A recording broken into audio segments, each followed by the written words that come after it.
So in America, there is a common saying that goes on about keeping up with the Joneses. What that means, keeping up with the Joneses, is if you see, for example, your neighbor, they have a new car parked in their garage, you think to yourself, oh, now I have to buy a new car.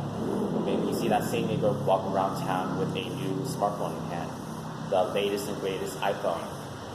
Now you think to yourself, oh, I have to get the new iPhone now. So this keeping up with the Joneses is a matter of making a good impression, showing off to others, making it look like you are better than other people economically and socially as well. So this is a matter of pleasing everybody except yourself. So this is about comparisons. This example was comparing you versus your neighbor. In these comparisons, there's a natural human tendency to reflect your life on other people. So, for example, say that you have a friend or associate that is hungry. They may ask you, hey, you hungry? Let's go grab a bite to eat. When in actuality, they're not really concerned about if you are hungry or not. They're thinking about their own stomach.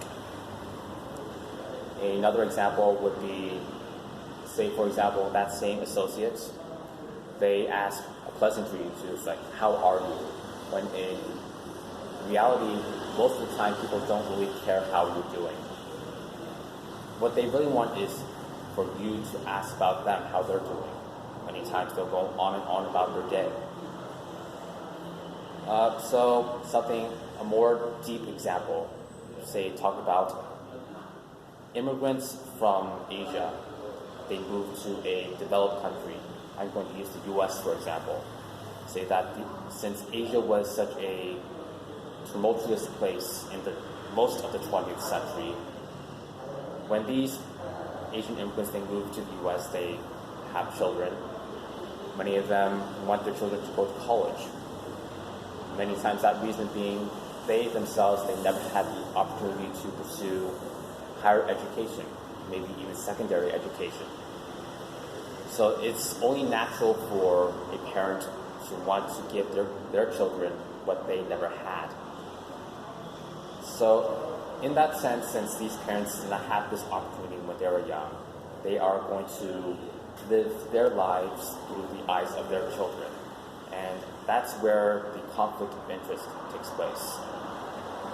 So the conflict of interest being, do you fulfill your dreams and aspirations through your children, or do you want what's best for your children? So the truth of the matter is, it's far easier to think about yourself than about other people.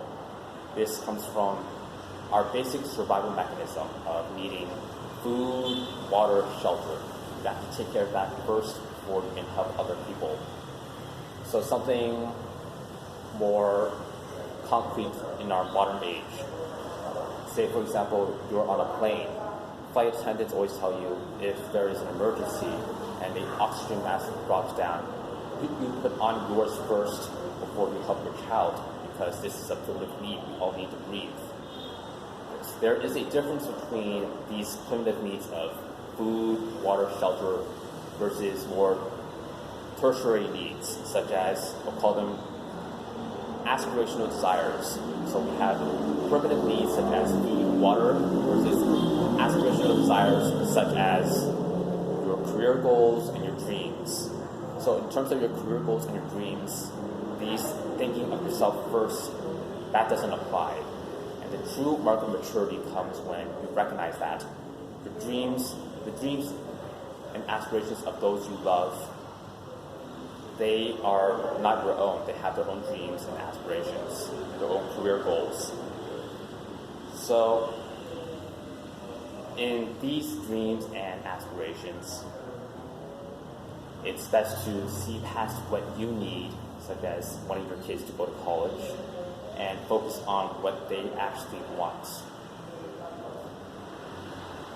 So reflecting your life on others, it inevitably leads to comparisons.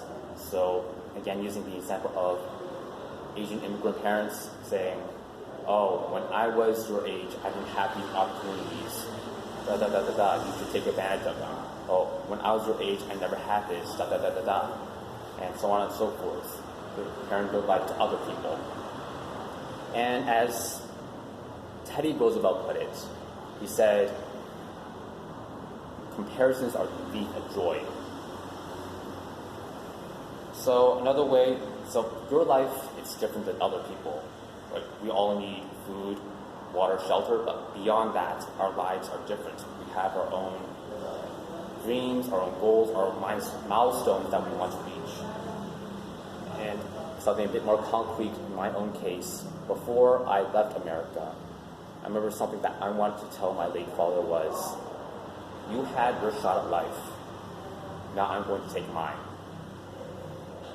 And so, in that matter, what I'm trying to say is, you live for your sake first, because ultimately it's you against you.